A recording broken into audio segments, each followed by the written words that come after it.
Hi, welcome to Detours, Friends with Brain Injury.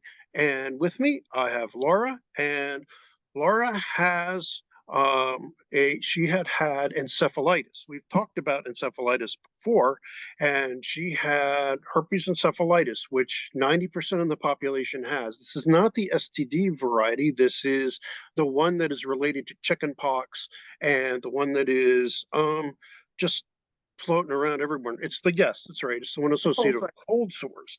But this virus lives in the root ganglion, the nerve endings throughout your body. And if you're under stress, anxious, if you get really sick with something else, it can then spread to your brain. And this is what happened to Laura.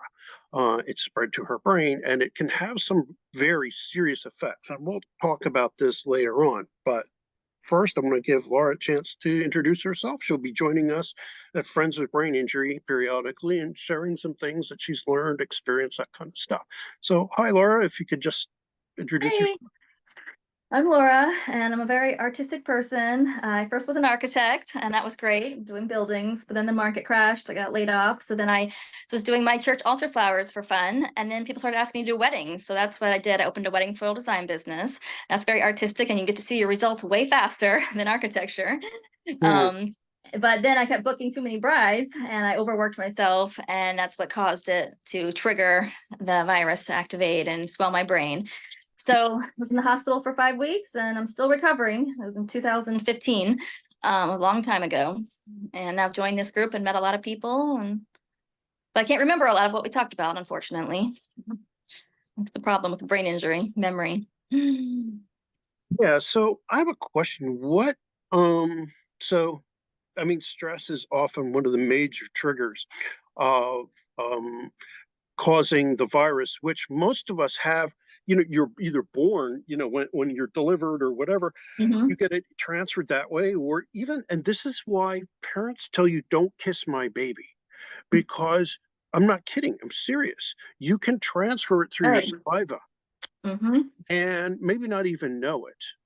There have been some kids who have been permanently cognitively disabled from a simple kiss from grandma or from an aunt or an uncle or from a friend, or friend sees your baby. And the problem is, in kids, this can be fatal. This can kill a child quickly. Yeah. Please, I just wanted to put this warning out there. Please, when somebody tells you don't kiss my baby, this is part of why. Now, obviously, Flora's situation is different, but when a parent asks you not to, when a baby's immune system is not as developed, this can be lethal.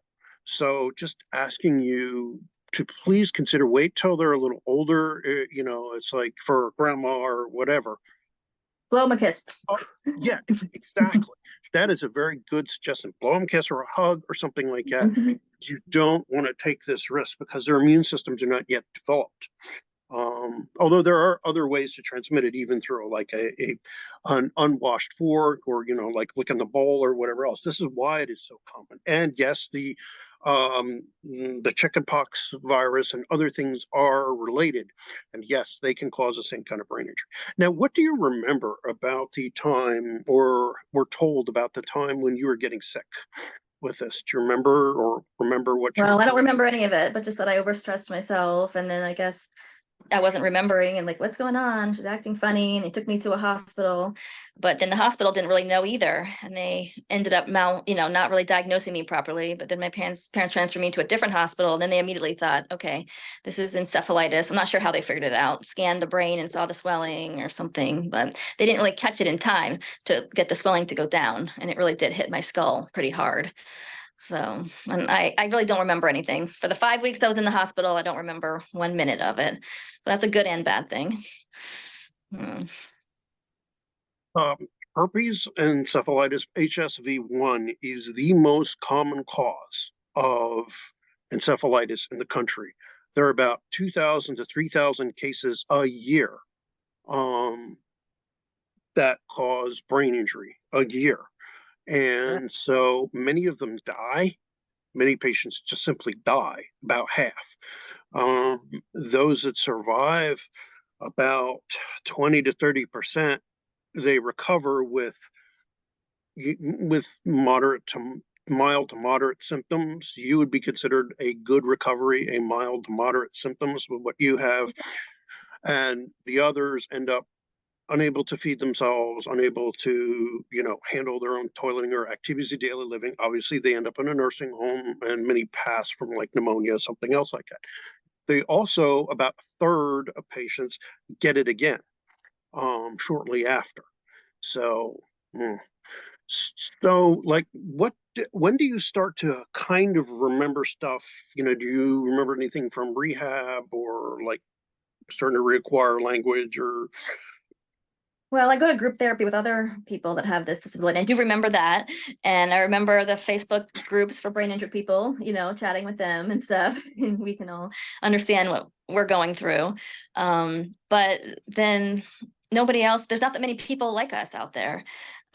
So it's hard to really communicate with people about this. And I don't really have a lot of family around me. I remember my parents and all that, but my sister and brother are far away, so I don't even remember their kids' names. That's a problem Mhm. because I don't see them enough. It's like, what? Like, they had babies after I got sick, and I don't remember their names. I'm a bad aunt for that. No, you're not. It's not your fault you have this. Now, what Laura has is what's called anterograde amnesia.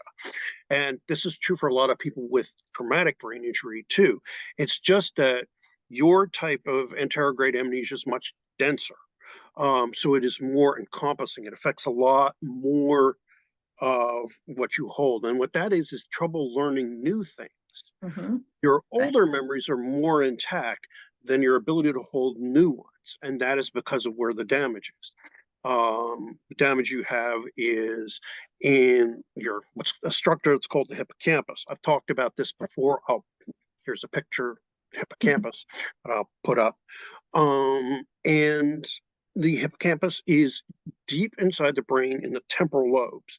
And that area, for some reason, the herpes virus has an affinity for attacking that region. It also attacks the frontal lobes too, which handle executive functions such as organizing, planning, judgment, a lot of the emotional processing. So, either a person with encephalitis, I don't know, do you find you're very emotional? Yeah, I was actually going to say that emotional is a problem because I react too quickly to things. It's like my kids are doing something bad. I'm like, ah, and I was like, no, no, calm down. It's not that bad. I'm like, no, it just frustrates me so quickly. Right. And I overreact about a lot of stuff that I really shouldn't be. So it's That hard. is one of the effects of where the damage is. Hmm. The other effect can be, and just depends, can be no emotion at all, Mm. completely blank and flat. You see that with a lot of head injuries where damages to the middle, to the medial aspect of the frontal lobe, they're completely indifferent. Nothing Okay.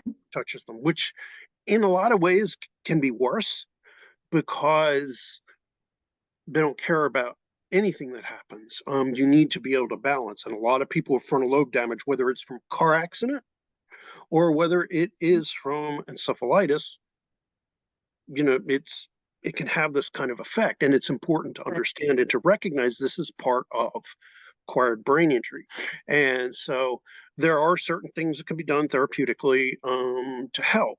But since this is why your memory problem is such a challenge, because you have to remember, oh yeah, I I had this happen to me, so I need to work on this. But if you Right. forget, then it's hard to get it to stick. It takes Yeah. time over It's time. finally clicking in that it's actually Right, happened. I'm sure in the beginning it was like, what? This didn't happen to me. I have no clue what you're talking about. But now I'm exactly. finally learning the strategy of like why I need a whiteboard to write down what I ate and the time because I'll forget that I already ate. Where before Right. I probably wouldn't have even thought to write it down. So And yeah. something else I want to stress is that a lot of people with, whether it is traumatic brain injury or whether it is an acquired non-traumatic brain injury, which is technically what this is referred to as, they have the same kinds of symptoms. They'll have frontal and temporal symptoms. They'll have trouble with like the memory, trouble with the executive and planning, because it's the same kind of areas involved. Let me put up an MRI um, for a person with encephalitis. there's a lot of white matter damage. So the connecting networks, the connections that are necessary to link certain areas of the frontal lobe to the amygdala, which helps regulate emotional input, things like that. Yes? No, and then they connected, they disconnected. Yeah, So it got zipped. basically the swelling causes the disconnection because when the brain Like pull apart. swells under edema, it kind of destroys those white matter links that Ooh. tie the frontal lobe to the hippocampus, to the amygdala, to different regions. And when those connections are broken, it prevents those areas from talking to each other. And because our brains work like a giant computer, a Hmm. network system, when those links are severed, it makes it hard to be able to. So, this is why practice is so important. You help rewire those connections through neuroplasticity. But it, especially with a dense problem like what you're describing, it takes a long time Hmm. in order to make those connections. I mean, you're still a new survivor, even though it's been almost 10 years. Right. Um, it's still, New. it's like for me, Okay. it's been 30 years for me. Oh, right. So it took me at least 10 years before I tried school again, anything like that. Thank you. So yeah, that's part of why. And you had severe edema. So you had a lot of swelling, and brain Yeah. swelling is always bad. I mean, that could be fatal. And as we discussed in the video about encephalitis, um, they need to immediately, as soon as they figure out, and it's part of why your symptoms are so severe, is because it took them so long. If they Right. even suspect you have meningitis or encephalitis, they need to start you immediately, even if they don't know what it is, start you on antibiotics and an antiviral medication right away, even if Oh, they okay. think it is. So I'm disappointed at the first hospital. They should have Right. immediately started you on acyclovir, which is an antiviral, a viral inhibitor, and start you on something like amphotericin B and something like a penicillin or one of its cousins right away, Okay. or fluoroquinolone as an antibiotic right away. And then how they figured out. How do you figure out somebody has it? You do a spinal tap and you do then a CT scan. Yeah, and I was gonna say a scan probably would show it. Yeah, they should do a CT scan first and then you do a spinal tap to look for what organism, what Hmm. to identify the organism. Then you can pick the right antiviral, which in your case, since it was viral, an acyclovir, and give you an IV dose of acyclovir, and if necessary, then remove a piece of your skull if the swelling's too bad. But Ooh. fortunately, your swelling was controlled. Right. They put an ICP drain in. I have a video showing that surgical procedure as well as a craniotomy. Um, but that you can watch as a separate video if you're interested.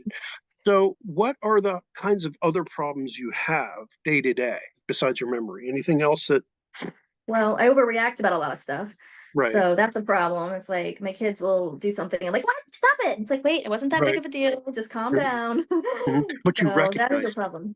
that's Yeah. important that you recognize it. A lot of people with brain injury don't recognize they're overreacting and they wonder why. Well, it's taken me a long time to realize it. I think finally I'm starting to realize it. In the That's beginning, it probably wasn't like, no, that was fine. What are you yelling at me about for what I just did? No, but right. yeah, because you And just that's how snap you're really fast. So okay. that is So a problem. what else? Any The memory, not so remembering. you're a very dense, and have you lost past memories also? No, I can remember before, but any new memories since the time I got sick, it's like I can't remember. I have to write on my whiteboard what time I ate so I don't come back and eat again. My sister and brother had kids. It's like, what are their kids' names? I can't remember them. Silly Hmm. stuff like that. You don't realize like you lose that ability to hold on to memories. So it's hard. So how are your abilities like you can do puzzles and stuff, Mhm. Oh yeah. which Visually, is I'm completely okay. which is important to know, and so that suggests more of your damage is on the left side. Now your Oh, language skills are good. oh, Um, good. Yeah, I'm still visually okay because I was a florist and I could still arrange flowers perfectly fine. So I know the scale and and you still proportions can and do that. color. So Hmm. it suggests that, like I said, most of your damage is to the front and Okay. to the temporal. How do you do with like planning and organizing your day ahead or whatever? Hmm. Well. I don't really have much to organize because I'm just trapped at home a lot, but I guess I kind of have a hard time figuring out how long it's going to take me to do stuff. Thinking maybe I don't know how to exactly plan ahead for that stuff. I don't know. I don't really have much stuff to plan for anymore though, because I'm just trapped at home. With my business before, I did to plan a lot. Okay, we have this many arrangements and this amount of time, and how much time to advance we had to get to the wedding before we set it up. But now I just work on a puzzle, and there's no deadline for that. How are your like your reading skills? Well, I don't read at all. I Okay. read magazines, maybe like I'll read a quick magazine, but I'm really looking at the pictures. Architectural Okay. Digest is my favorite magazine. So So would you say you have trouble reading? You can't read, like words. yeah, here it is right here. See, Okay, now you architectural can look at the design. pictures, but Yes, I can the look at the more pictures fine and then see like, the okay, language what they do. is troublesome, which is not Right. unusual. Again, because on the left side, language. How are your math abilities? Again, that's kind of divided between That's the two. okay. I'm okay on math, And but I don't really do much anymore than I really need math. Just mean with the that's grocery store, I'm like adding up. Okay, is that a good price right now for how many you get? Things like that. and that's divided. Part of that is the more abstract. So if I were to ask you, and this is a demonstration again of frontal versus, if I were to ask you, it's raining cats and dogs, what does that mean? It's really crazy and it's really coming down hard, Right. pouring down on you. Did I And get if that I right? were I to don't know. ask you what a fork and a glass have in common, Gonna crack really fast. Like if you poke a, I don't know that one. What is it? they're they're both Forking. they're both utensils. Oh, what Um, do they have in common? Okay, I thought you meant like right, how we. right. But all Yeah, right, I then got that mixed what? up. Okay, what does a bar stool and a sofa have in common? You can sit on it. Hmm. They're furniture, but yes, that works. Furniture. That's Okay. more concrete. Well, a But table is a furniture too, but you can't sit on the table. So. right, and that is partly that's a frontal thing, is being able to Okay. find like connections and stuff like that, and that's okay. It's like these are the kind of things that those of you who've seen other people, that it's like this is always a little more of a struggle, and that's all right. Most of us don't need those skills day to day. Right. But it's like, or if I say a stitch in time saves nine, what does that mean? It's 9. Time to go Yeah. to bed. I don't know. I don't know that one. Is that an old school thing though? What it means is if you act for a little problem now, you can prevent a bigger problem later. Oh, okay.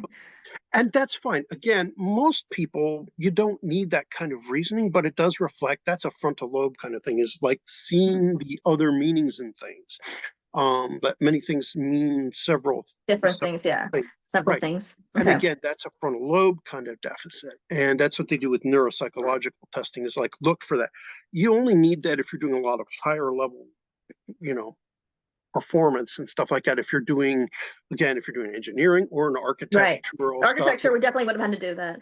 Yeah, Right, because you're looking at exactly. the Or 2D, 3D, the scale of it, and the code that you need to follow to do it, and exactly. on the site, and how And things are here going you to flow. demonstrate that you're intelligent. And this is one of the challenges. Your intelligence is intact. You're still Oh, a smart thanks. person, but you have the trouble with the ability. And this, again, I see Mhm. this all across.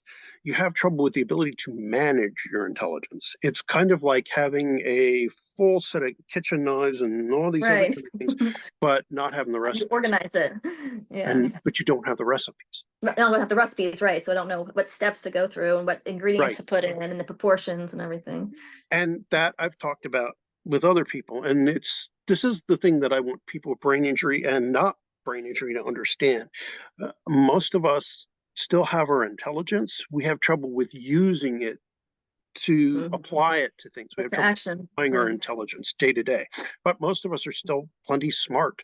We just can't use it the way in the most helpful Like how way. we used to use it. Right. Exactly, exactly. And that's something I'm convinced research would prove, is that most survivors of brain injury were smarter as far as higher IQ. And it's not meant to belittle anyone, but if you have extra neurons, if you have better connections, you're more likely to survive. Oh, Uh, good. but of course, we do then afterwards struggle quite a bit. Um, Hmm. Does our IQ change though once we have a brain injury? For some people, we lose some. I know I lost some. My friend Kate lost some. Not significant, but enough that it does alter. Remember that the thing is, an IQ test is very narrow in what it assesses. It assesses school skills. That's really what it was designed for, to determine where you land in school. So it detests school skills. Now, the one thing it's good for that neuropsychologists is that it is a good battery for how fast your processing is, how good your memory is, how good your ability to judge spatial relationships, how good your verbal spatial relationship. I'm good at that. Yeah. Yeah, exactly. And you score well in certain things like block design, things like that. Oh yeah, definitely. And vocabularies and stuff. So it's good for testing a very narrow range. And I talk about that in my one video about intelligence. But the thing is, it doesn't truly test intelligence. It tests more a narrow range of school skills. Will you do well in school? Will you do well in a high level job? But it doesn't test what intelligence really means. So, but it's a great neuropsychological battery. It's a great test of neuropsychological function. So that's why I'm kind of critical of its use. We need to find something a little better now. Anyway, little different test. Okay. So what strategies would you recommend for people who are new survivors? What kind of, or their families? What would you tell their families to help them? We'll just try to have a system and do the same thing every day, and write things down. I have the whiteboard on my fridge. Write down, teach them, write down the time you ate and what you ate, and just kind of do consistently the same stuff. So you're not like changing it up back and forth, and then it's like, what are we doing today? I forgot, or it's not normal. Kind of get into a normal pattern of a lot of stuff. Do you find change difficult? Yeah, it does. Yeah, I find it change difficult. I mean, that's kind of sad because I like new change and new things. I would like to be doing different stuff, but our brains are not quite there yet to be able to handle it. And I talk about that too. We have trouble with cognitive flexibility, like coming up with new solutions, or like if you ask somebody, what other than building, what can you do with a brick?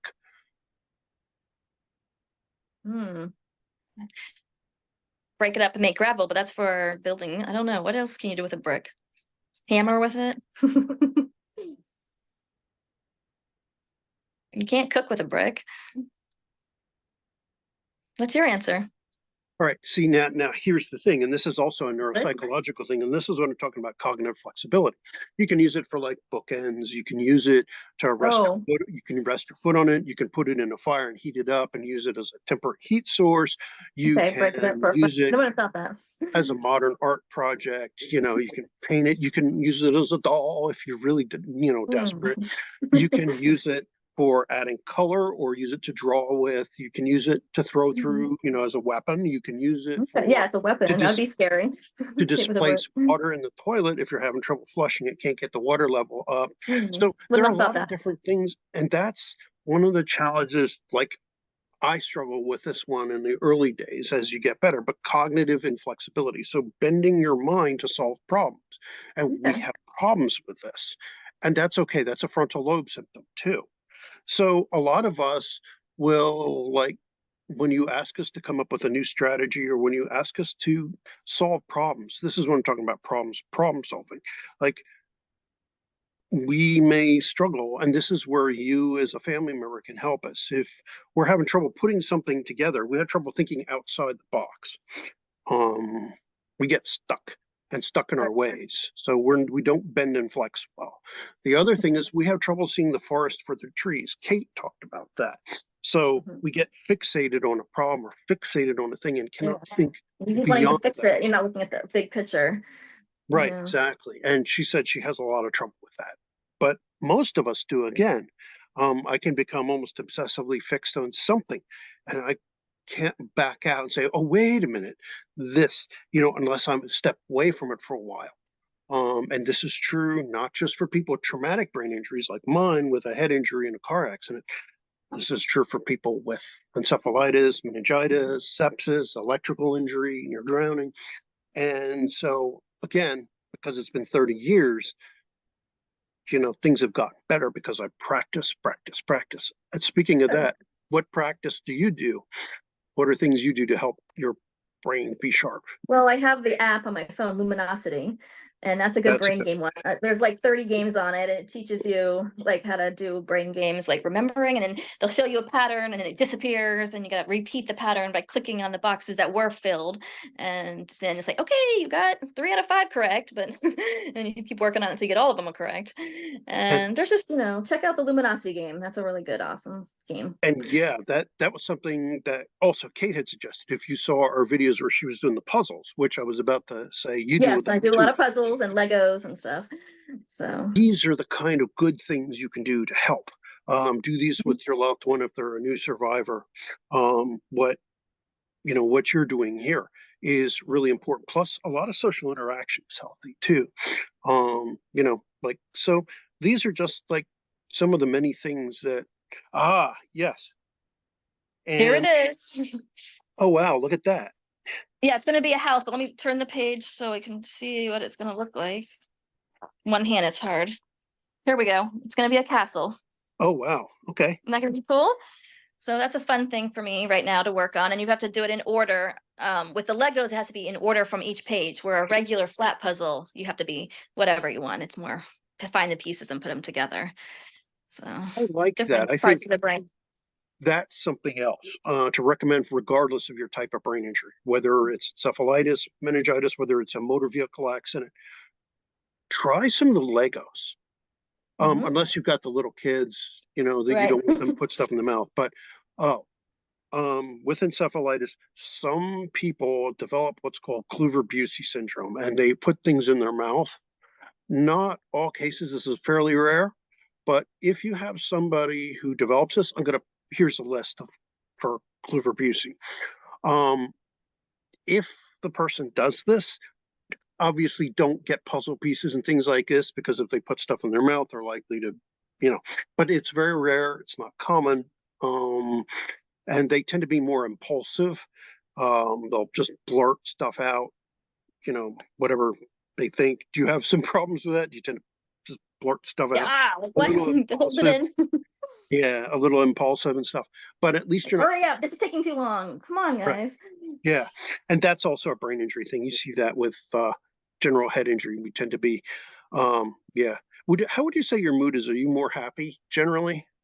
More positive? Yeah, I'm happy, but then I also get moody too because I'm like frustrated, like I can't leave the house or I'm stuck Yeah, here. I Oh, get this it. is so, or like I can't remember what we just did. What was the point of this? So People that's with frustrating. right frontal injury tend to be more positive. They tend to be Okay, happier, more so. Again, something Kate and I talked about. We had more right frontal injury, so we tend, on average, to be more positive, happier. good. Um, it doesn't work that way for everybody, but some people describe things being better after their brain injury because of it's helped either reduce their anxiety or it's made their mood a little more positive. Sure, they get angry, frustrated, stuff like that occasionally, but with certain types of injury, about 1 in 5 people with brain injury have said it's actually improved things for them a little bit. Okay. You One in know, five, but what are you saying? Where there's still I the was four of us that don't. I was about to say, well, okay, yeah, maybe it's reduced your anxiety and stuff, but at the same time, it does add some I challenges. think it adds to it. It's like, Yeah, can't remember. exactly. And I'm like, what is this? And what are we doing? And Right. you get But more anxious about things. their loved ones have said, well, it's made them nicer to be with. It's like they're less angry or they're less depressed or they're less, mm, you know. So Okay. I don't know. I would not recommend you go out there and start hitting your head or that you No, start hitting family not causing members. more damage to the head. Right, Yeah. exactly. I'd say, and don't go hitting your annoying family members on the head either. I would Nope, strongly I need recommend them. against this. Yeah, Right. exactly. Exactly. Because each brain is unique and different, and Laura's a good example of how of what a good recovery from encephalitis looks like. She's actually doing pretty well considering how severe You.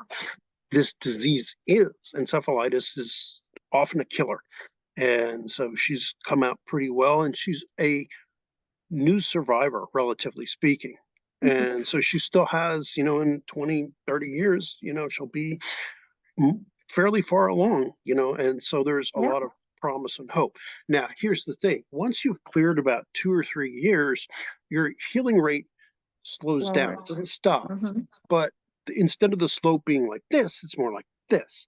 And so it takes more effort, but you're doing everything right to help it along. You are doing the puzzles, you're doing the brain games and the stim. You don't have to, you know what? There are free ones out there. You don't have to pay, just like when Kate and I talked about Right. this. You don't have Okay. to pay for it.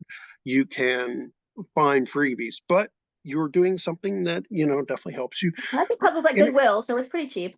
Yeah, you can find. interacting Yeah. interacting socially, that's another one. Because Socially, a yes, lot I of go us to a have, group therapy with other brain injured people, but I also have friends locally in the neighborhood and I chat with, and so it's and then good. there are online groups like we I'm like, do, yeah, and doing something like this is good for your brain because it forces good. you to adapt to, you know, and so, yeah, I'm hoping you will help us out with other videos in the future, you know, Woo, as, and, you know, it's like, and hopefully we'll be able to meet up. You're not that far away from me. And so, good. just, there's a lot of positive and, you know, it's like, what you're able to teach, you're doing things like this, hopefully we'll be able to help families, you know, as they're working their way through. Please, if you have any comments, questions below, please post any questions you have for myself or for Laura. We could turn Yep, this I'll into answer. Hmm. any future videos or anything like that. Any topics you could make, please put them below. Or if you wish to speak with us, you also can join our Facebook group, Friends Hmm. with Brain Injury, which is on Facebook, and just join. It's open for anyone who's an Had a ally brain or a injury or a survivor or family. had a brain So, injury, please. And you also, again, as since you found this here, and please just, you know, participate, share your stories. We're interested in your stories. we can learn And from you guys too. What do you do? And it's better to be with people that exactly, have been through it too. Friends that have never had this happen, they have no clue what it's like. right. But yeah, so Exactly. And so, you know, it's like the thing that Laura brings is a lot of experience. You know, even though she's fairly new, it's been almost 10 years for her. So she has the experience and the knowledge. And that's what makes it valuable. And so if you have questions or wish to know, you know, it's like a good outcome is very possible as long as you are paying attention and are alert. mhm. And if you, you know, have any questions about other kinds of brain injuries, check out our other videos too. I talk about traumatic brain injury a fair amount, and so do some of our other hosts. And, you know, it's like, please. Oh, one other thing, check out our website too. It's called Friends with Brain Injury. We have little clips and written material there as well. Also, if you're looking for information and support, you can always go to your local rehabilitation hospital. They would also have such things as support groups, etc. So just want to say thank you very much, Laura, All and I right, bye appreciate your guys. help Work on and my Legos next. so have some fun and I'll talk to you later and you guys take care. Bye.